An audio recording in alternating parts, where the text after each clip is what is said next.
No, my microphone is not on. I'm just... Okay, mic is on now. Great. All right.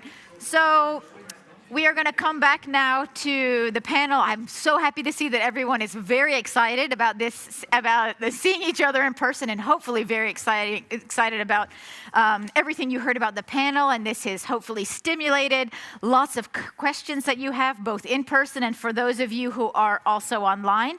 So we're going to do a Q&A now, and as you can see, unfortunately, one of our panelists had to catch a flight, but we still have a large number of people here that can answer your questions. So if you do have a question, if you can just raise your hand if you're in the room, and we'll bring the mic to you. If you can just make sure that you introduce yourself and ask your question, and if your question is for a specific person, if you can also make that clear. And for those of you that are online, please also do ask your questions. We have someone here moderating them, and we will get those questions also. So now I am opening up the floor to anyone. Yes, we already have someone here. I think a microphone is coming here. Yes, please just introduce yourself and then ask your question. Can you hear me? No. Not yet, but I think it's coming. Yeah? Yes. Yes, okay. My name is Lenka Kind. I'm working for the Flemish Public Employment Service, VDIB. I'm a strategic account manager, international relations, and I was the coordinator of all this project that Bert was explaining. And I have a question, and listening to Mr. Dumont, I think we are on the same track. Because when we listened to the presentation of Cecilia, one of the first goals of these migration programs, whatever you call them, is it is about more political issues than economic issues. Mm. And I understand that we want to do something against illegal migration because this is something horrible. I understand. But at the other side, every adult people that is coming to Europe has to work. Mm-hmm. So if you don't cooperate with the employers, mm-hmm. it is impossible to make it work. Mm-hmm. If Europe is always choosing the countries to work with, without asking or explaining at least at the employers why, I don't think it's possible to work. And I have a same example as Mr. Dumont, but in the health sector, that's the only program where the people are here now. Mm-hmm. And this is because it's the employers that started. They did everything. We were supporting, we were advising, we were connecting people, we were tackling some issues with the ministries and so, but they were doing the job. So I'm wondering, in the future, in the new paradigm, will you take this into account to really involve these grown-up peoples that are our employers? They also have studied. They are responsible for a lot of people and for our economy. Mm-hmm. If you will involve them in designing the future projects. Thank you. All right. I think that's a question for maybe the two of you. Yes, I mean, do we take more or I start? Let's do one at a time. Yeah. Yes, no, I mean, definitely, I also mentioned it in my first intervention. We need to involve employers and we need to involve the private sector. And I mean, from our part, you know, we have, of course, discussions with the European employer representatives. So with Business Europe, we have presented the package. There is some interest, but what they have also told us is that to engage the employers, you need to go to the local and member state and partner country level. So it will not be them at European level that would engage. I mean, they are with us in terms of the concept and everything. But it's really important that we go to the real grassroots level to find the employers and bring the right representatives on board. And this is, of course, what we have been encouraging member states to do. And it will be one prerequisite for actually taking this talent partnerships process forward. Because we need to identify the sectors, but we cannot just identify the sectors without having again, the employers from that sector that want to offer some sort of cooperation or placements or training.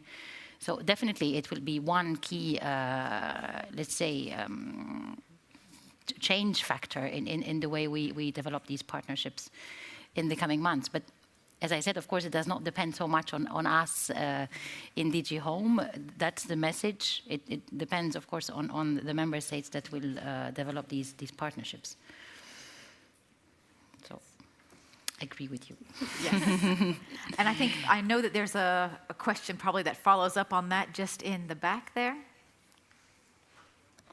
Thank you very much. My name is Andrea Mikowski. I work for GIZ, and we are implementing a component of the TAM program. We are implementing that between Germany and the 3 partner countries of the TAM program. And actually my question was into the same direction of my colleague from Belgium. As Mrs. Weller, you mentioned that you will involve in the design of the talent partnership very much the private sector. And I really like the input of our colleague from OECD on employers and employers, as this is really a crucial factor which we experience now while implementing the TAM program, that without a real and true interest and the commitment, also financial commitment, it's quite difficult to scale up or to sustain whatever we do now. So as you mentioned, it goes down to the national partners and the national member states. I mean, we realize that even though we speak a lot to representatives of employers, the chambers of commerce, associations, at the end it goes down to the very, very single employer.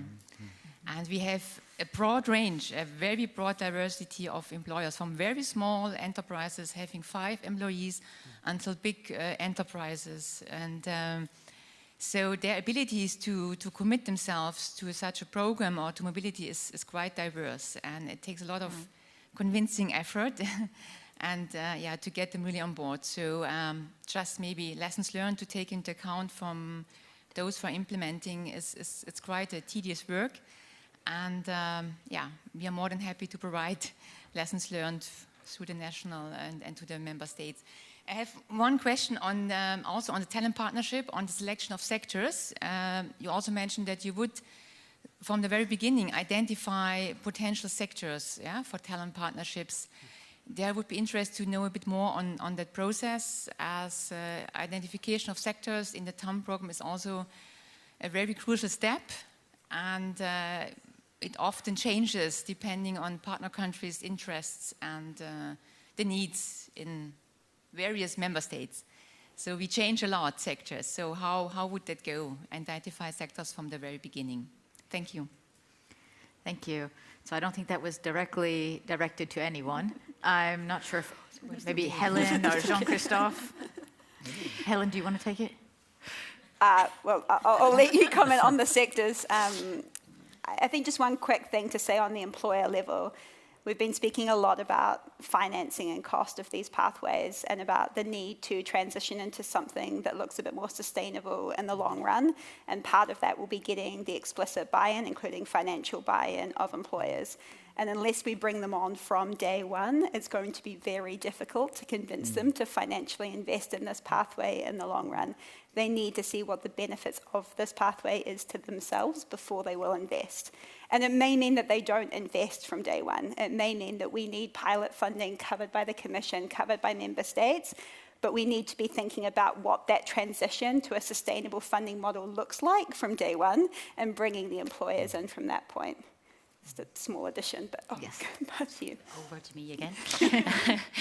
No, I mean, on the sectors, I think, we need to, of course, not have a kind of straight-jacket approach, but try and remain flexible, because as you said, labor market needs might evolve, and we have to see how the partnership goes. But we nevertheless need to become concrete, because we have been discussing, talent partnerships now for months. It's going to be almost a year. There is interest, we hear a lot of sectors from member states that they could be interested in. I think we are now at the moment that we need to boil it down to something really concrete in terms of, I am a member state, I don't know, France. I want to cooperate with X partner country on this and this sector, and this is what I offer on the table. And then we need to go with other member states that are interested to the partner country. We need to, of course, hear what are the sectors that the partner country would like to engage in terms of partnership, and we need to find the match in terms of sectors. And it doesn't have to be maybe one sector; it can be a number of sectors. But you need to start from somewhere in order to become concrete and define the objectives and the targets and make it scalable. So it's really a rather complex process. And I think the starting point, once again, is identification and matching of the sectors for cooperation, so that then one can also bring, the interested employers from that sector on board from the very start of the design. So this is why we make an emphasis as well on coming up now with clear offers, let's say, from the side of the member states and from the partner countries. Thanks. All right, I will definitely come to you guys, but I want to make sure that we give some space also to the people who are online. So do we have a question from online? Yes, we do have a couple of questions, and maybe we'll select two to start with, and then we see if there's time for more after. The first one is about the weight of the development element when designing these partnerships. More specifically, what is the importance given to avoiding brain drain in the partner countries, the countries of origin? And maybe the second one already I put out there is why, at least initially, this focus of the EU only on Africa for talent partnerships and not other continents. Thank you very much. Again, not specifically specified to a specific person. So does anyone want to? Brain drain? Yeah. Yes, go ahead. Sure. Thank you. No, on the development aspects, brain drain, of course, is an issue that we have. We have dialogues with partner countries, and this is a concern that comes up more. It's not a new issue, for sure, but this is something that comes up in our discussions with partner countries, and of course, we also we take note, and there are certain, let's say, guidelines that we need to follow in certain sectors when it comes to brain drain. However, I think what we want to focus on more is what we call the brain gain. And I think what we are talking about here in the talent partnerships about training multiple people, not everybody will be able to migrate, and there will be a brain gain, we think, and this is also a very important part of when we design these programs. And maybe the point on the target countries for these programs? That would be for me, I'm afraid. No, indeed, it's also a question that comes up, and it's important to clarify. Once again, I think in order to be credible, achieve some steps in making talent partnerships operational, start from somewhere, looking as well at cooperation on migration and where, let's say, are the closest neighbors, let's say, at the moment for the EU.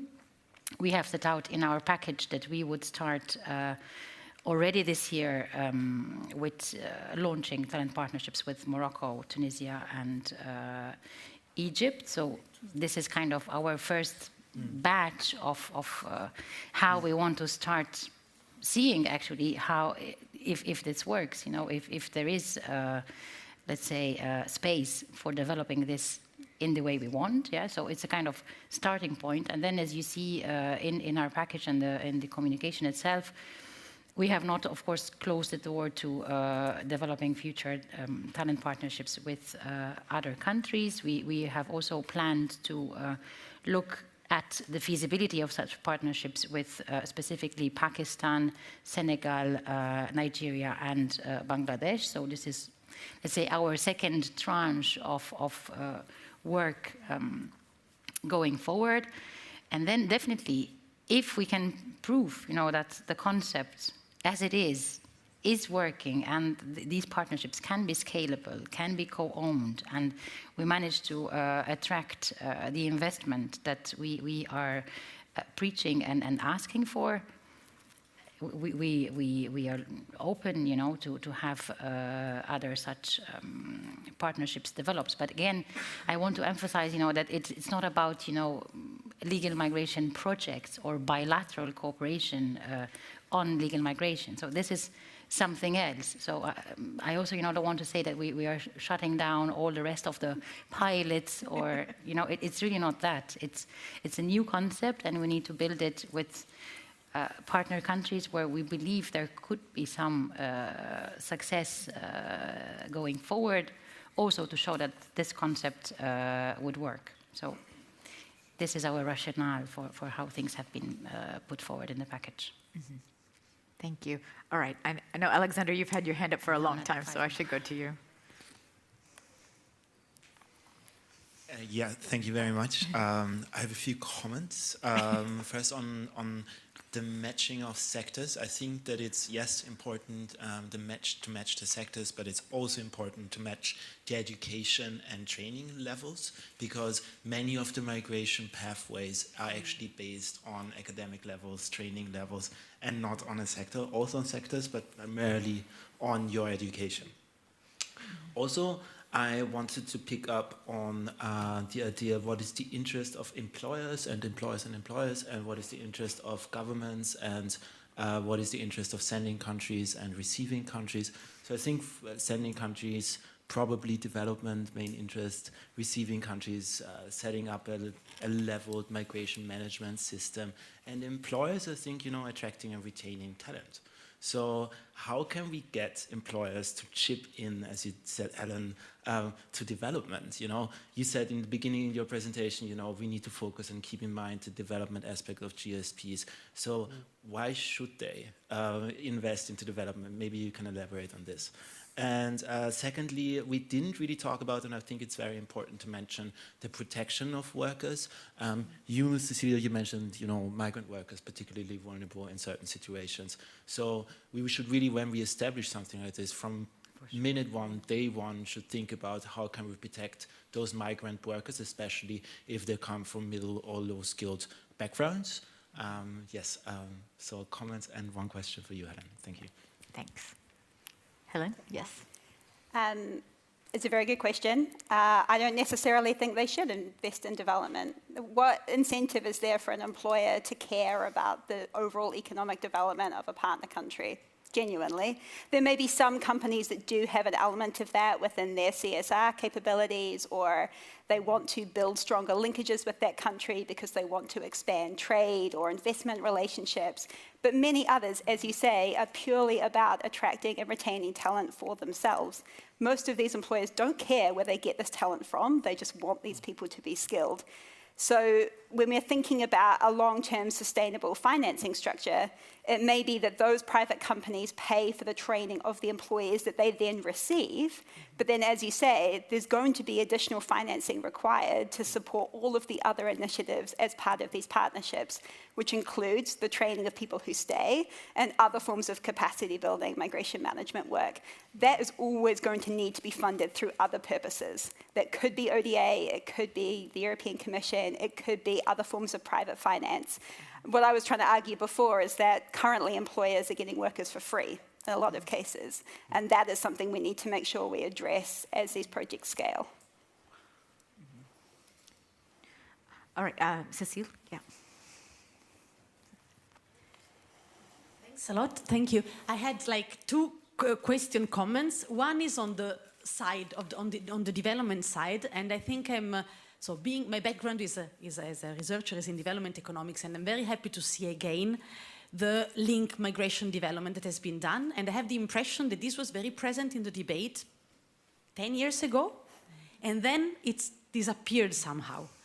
And I don't know if this is, and I have the impression to see it again now, and I think as a development scholar in my past years, I think this is a very important point that back. So it's just a comment. I don't know if you think that this is relevant, this history of the link between the two, but just a general comment. Completely of another nature is a tiny question that I have on the global north side, and especially for the colleagues in the Commission, whether thinking, it's a follow-up to the question on employers and sectors, so the relationship with business and sectors. Is there a form of collaboration with other DGs, for example, DG Employment or DG Grow, on these issues? Or if not, there's room to build because that would be I mean, DG employment would be the one I would think in these terms. And I would be curious and sincerely, even working in the system, I don't know.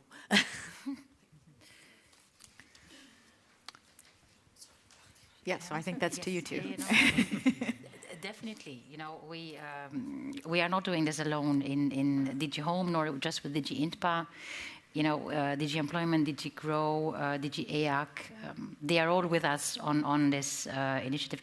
DG NEAR, of course, as well, because they are following the Neighborhood External Action Service. So it's really a joint talent partnerships démarche. And yes, but of course, everyone, however, looks at DG Home to kind of centralize and steer the process. And this is a little bit the challenge, of course, when we go forward. And our colleagues, of course, in other DGs will be with us at all the upcoming, meetings and discussions with the partner countries, because it's key that we come together from different angles as well within our own administrations. And it will also be key, within the member state that they have, inter-ministerial cooperation in developing this, so there's not just the migration ministry, but you need the economic side, social affairs, education. It's massive. And if we think that the same thing has to be replicated, on the side of the partner country, it's complicated. But definitely it has to be done for the success. Yeah. Yes. Yeah, Jean-Christophe, yeah. Yeah, if I may also react to the previous question about the role of employers. I think when I said employer, I didn't meant only employer in destination EU countries. I think it's also necessary if you want to build opportunities for people in their country of origin, whether people who have the opportunity to migrate and then return, or people who don't have the opportunity to migrate, that the employers in the country of origin are involved. So that the curricula which is designed is also fitting to their needs. Maybe, yes, they don't have the same capacity to finance or to support the training as employer in destination country, but they need to be on board as well as the education training institution, obviously. I think we've seen examples, again, a very successful example, twinning of hospitals, for example.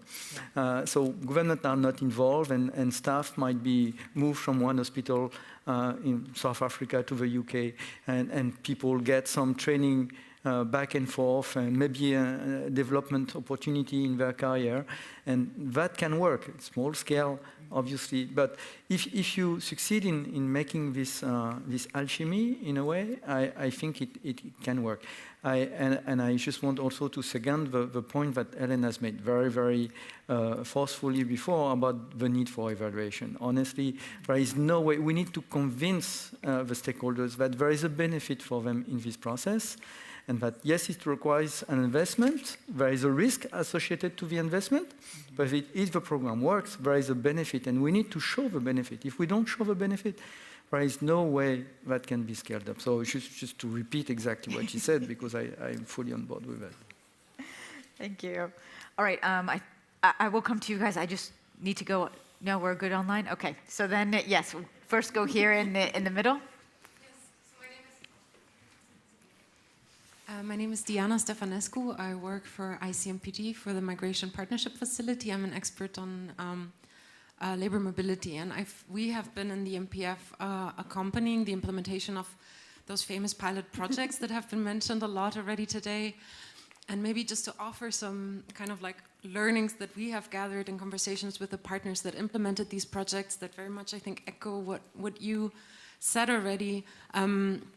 That indeed, I think we need to potentially maybe adjust our expectations a little bit in the sense of how we can involve the private sector moving forward when there are so few permanent employment opportunities that are offered through these projects. We see a lot of temporary opportunities or opportunities for training to come to Europe to be trained, but that's of course very different and not as attractive for European employers to invest in.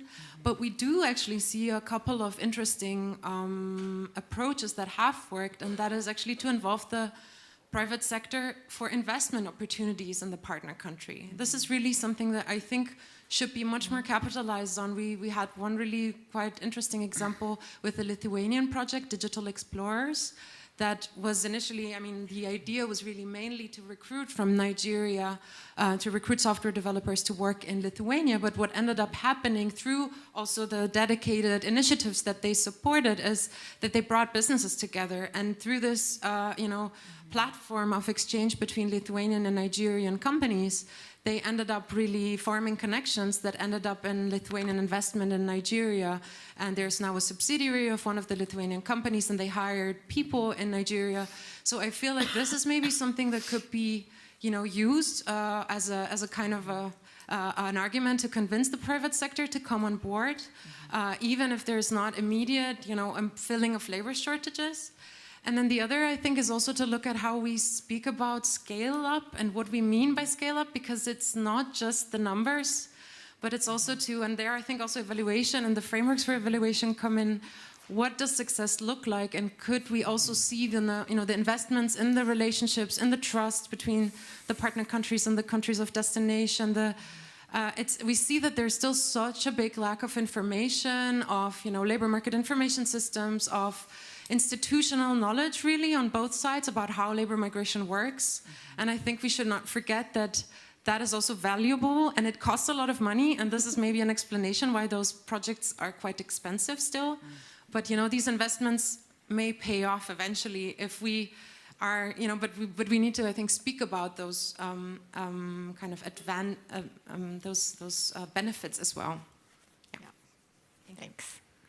And let's take one more question here in the back, on the right. Yeah. Hello, my name is Kesem Pierre. I work for a charity organization, Doucheflux, here in Brussels.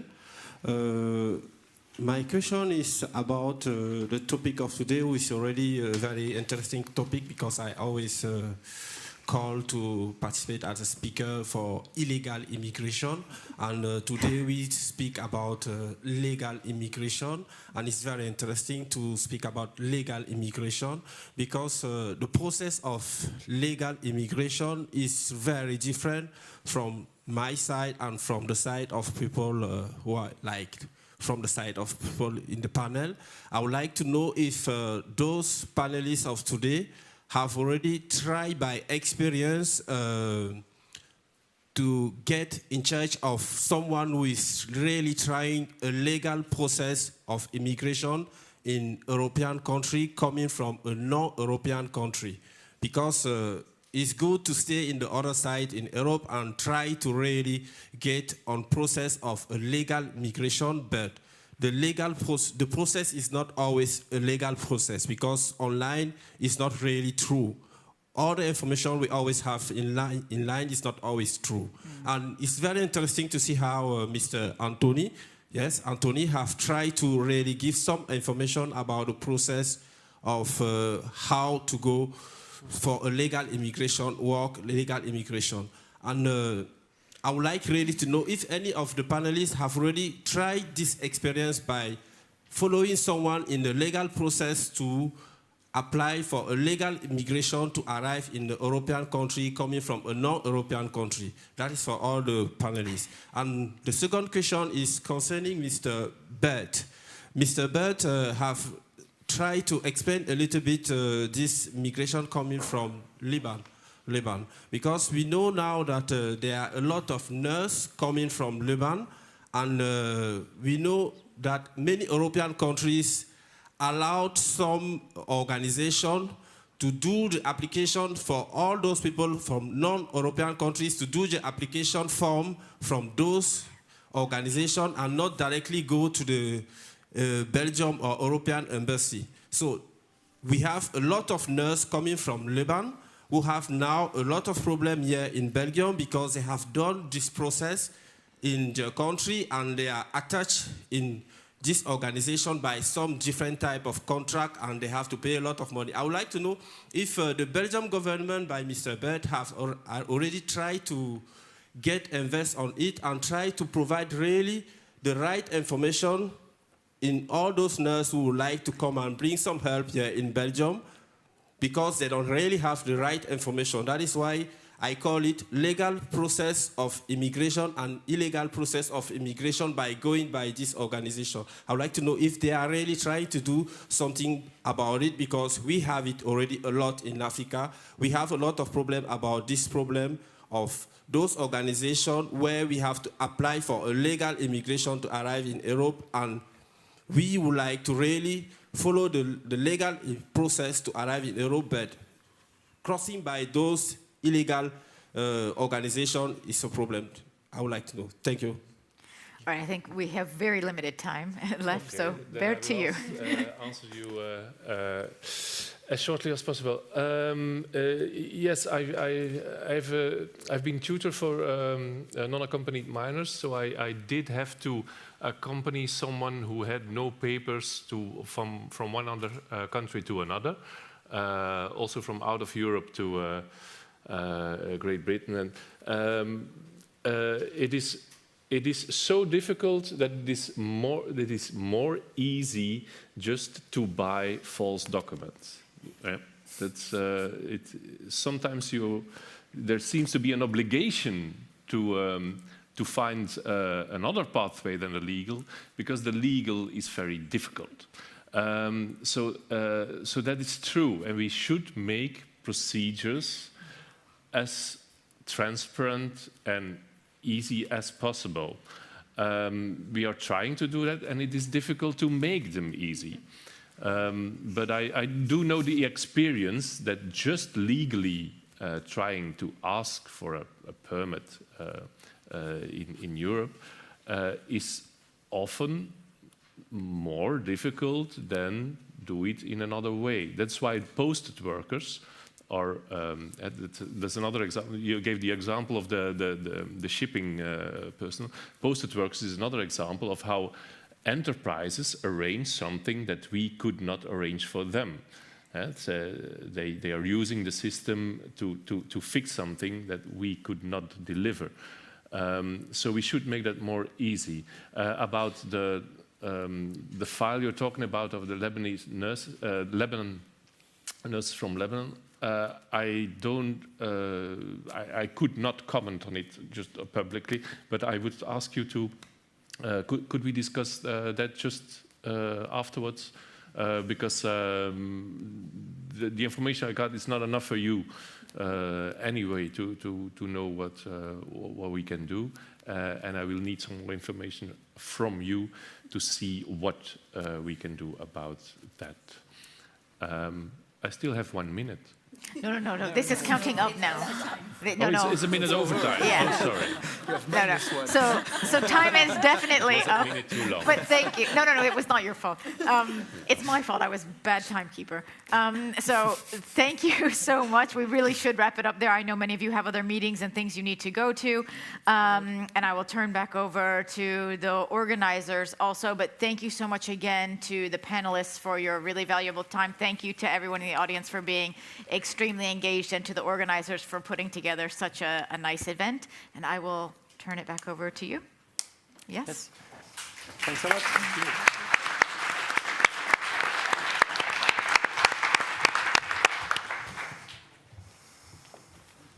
Oh, thank you. Woohoo, chocolates. The Belgian touch. Exactly. All the perks of being in Belgium. Really, thanks a lot to all of you, also the audience online, and to all the panelists, the audience here for the questions. I think we will have several opportunities to bounce back tomorrow with these questions, notably regarding the private sector. So the private sector will be there tomorrow. If for those who can attend physically or online, they will be present also mentioning their own constraints, also their own point of view. So I think that will be very interesting and really echoes what we touched today. So for the concluding remark, I have the pleasure also to welcome Marcus Aurelius from the European Commission, Home Affairs and Migration, and Marcus was also has been chair of the European Migration Network since 2013. So Marcus, the floor is yours. Thanks a lot for your participation. Thank you very much. I've been given this honorable duty of providing some sort of conclusion to some excellent discussion that we've heard here today, and it's not an easy task. I think we've had a wonderful discussion, fantastic moderation, and a wonderful participation from everybody, also online. But I think there are a few things that I did pick up during the discussions here, and I'll try to go through them without falling for the temptation and give you 3 words to summarize the whole event. Employers, employers, employers. That's too easy. I agree, but it's tempting. I think there was a lot of talk about added value, providing EU added value, but I think the discussion also highlighted that it had to be a shared added value. It is not easy to do talent partnerships or skills mobility partnerships if there's not an equal share of the benefits also with the originating countries, if I can put it that way. So I think that's an element that I picked up quite strongly from all participants. I think there was also strong agreement that there indeed is a need for talent partnerships and skilled mobility partnerships to be put in place. And of course, with a great involvement of employers. Moreover, there's also a need to provide better assessment or evaluations in terms of the success and the added value they are bringing, so that it's easier to engage in the future, both for employers as well as for administrations, and indeed also for the non-EU countries that are interested in this regard. I also picked up some of the challenges here that when it comes to also some ethical requirements. These skills partnerships, and when you leave it in the hands of employers, there's also a bit of an onus to make sure that you don't risk social dumping, that the migrant workers are indeed protected and be given the equal treatments vis-à-vis what the EU citizens in that country is getting. It's also important for the integration aspects, I think. So those elements are also important to take into account. I also heard training and skills recognition goes hand in hand with these partnerships. And I think this is an important element again. But training, just to provide training without a clear link to an employment opportunity is perhaps not a good idea. So I think the training and the concrete labor opportunity in the recipient country, I think that's a bit the middle way to go. I also think we heard some interesting comments about, is migration always permanent? Is it always necessary to leave your country of origin and never go back?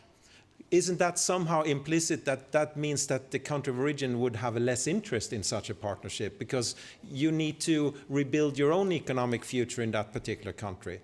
So somehow the combination of not an obligatory circular migration, but an element of circular migration built in here is probably also a good way to go to try to find this middle ground that is so important. We heard also the example of our temporary protection beneficiaries who are in the EU, our Ukrainian compatriots who have fled the war in Ukraine. There is a need to rebuild their country as well. So there is an interest of helping and providing a safe refugee and provide employment in the EU, but at the same time also make sure that there remains a bit of an incentive so that the very skilled people here will be able to go back home to Ukraine and rebuild their countries again. So how do we find that balance? And how do we make sure that we find the middle ground? I'm Swedish, and there's a word in Swedish that I like very much. It's called lagom. It means not too much, not too little, not too cold, not too hot. So what is lagom in a skills mobility partnership? And I think this is the golden element that we're trying to look for here. Scalability, co-owned partnerships, more than one member state engaged in this process.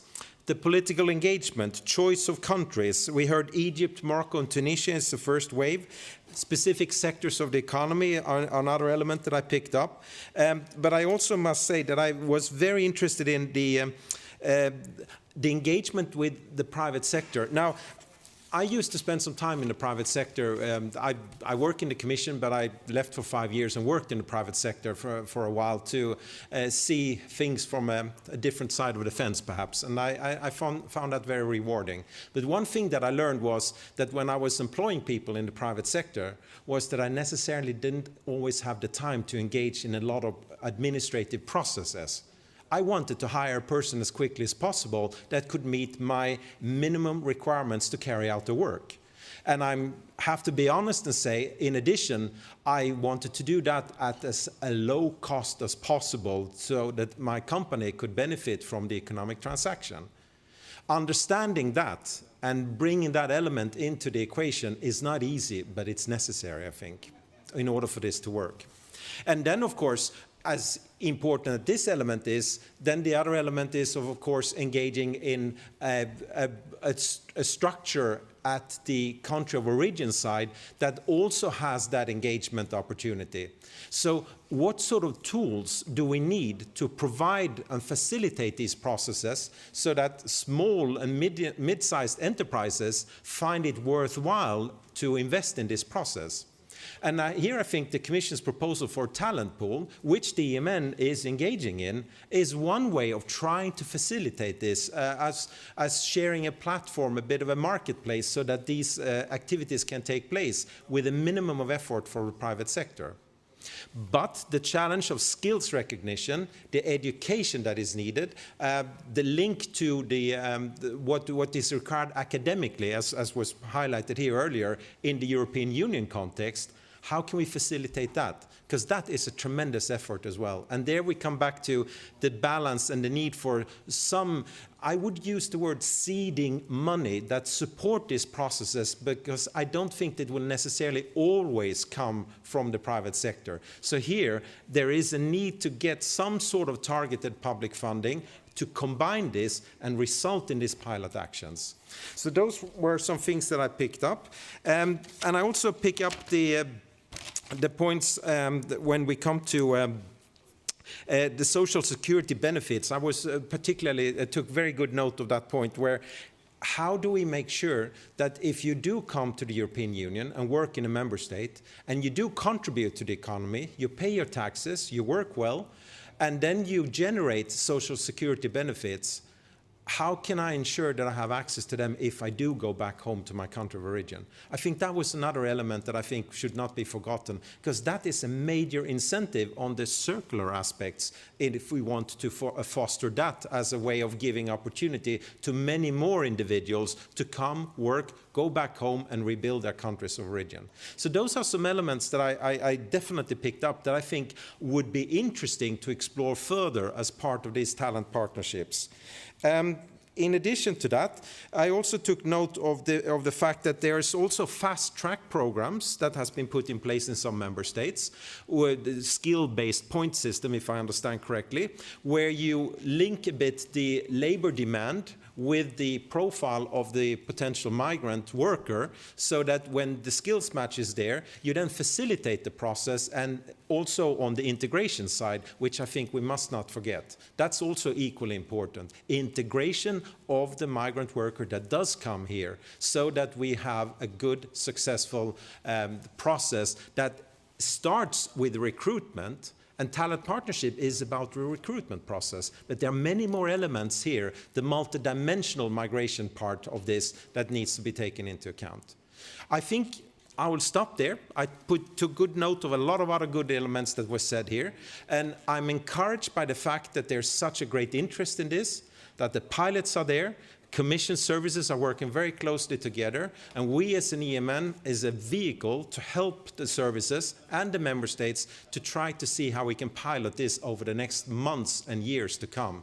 But we have to work together. And I'm pleased to note that the Czech upcoming presidency will indeed continue this, and I'm looking at the program right now that I have from our Czech colleagues for the presidency event in Prague that will take place in October, so we can continue this discussion there and take advantage of the increased level of knowledge we have gained here today. So I'd like to thank, first of all, the participants who have been with us online, and you in the audience. I'd like to thank the moderators, the panelists, the speakers, and also, of course, our Belgian hosts and their team that has made this possible to be with us here today. And thank you so much, and we will be back on this topic. And if you have suggestions and ideas for the future of looking in further to this matter, don't hesitate to let me or Jean-Christophe know, because OECD and the EMN works closely together on this topic to continue to support the Commission services as well as member states, and we can then perhaps make sure that we follow up the gaps that are still there. Thank you so much. Have a nice day and stay healthy out there. Thank you.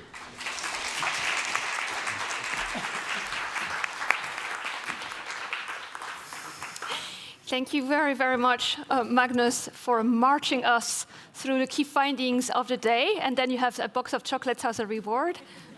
I hope you appreciate it. So thank you also for really bringing the pieces of the puzzle together and really demonstrating the complexity of the implementation of the skills mobility partnerships. I hope that you can all come back tomorrow because we are going to have a very interesting day looking at the design and implementation of these skills mobility partnerships in Belgium.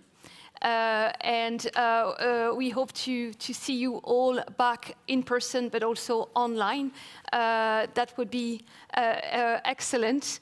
I would like to ask you, please, to kindly bring back your badges if you come back tomorrow. That would help us a lot.